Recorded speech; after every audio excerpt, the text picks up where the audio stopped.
There are several types of coordinators depending on the context.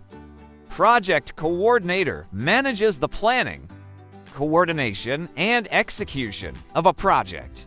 Event coordinator organizes and oversees events, handling logistics, scheduling, and coordination of vendors.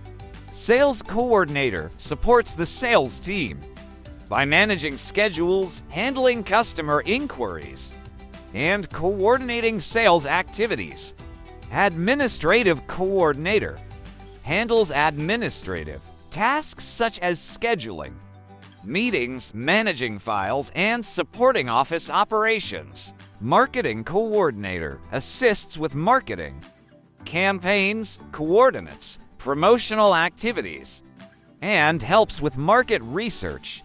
Production coordinator in film, TV, or other productions, they coordinate various aspects such as schedules, crew, and equipment. Logistics coordinator manages the flow of goods, information, and resources in a supply chain. Volunteer coordinator oversees volunteers, their schedules, tasks, and training in nonprofit organizations.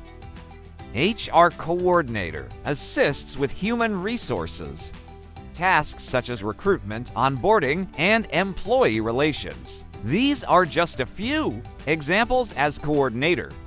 Roles can vary widely across industries and organizations.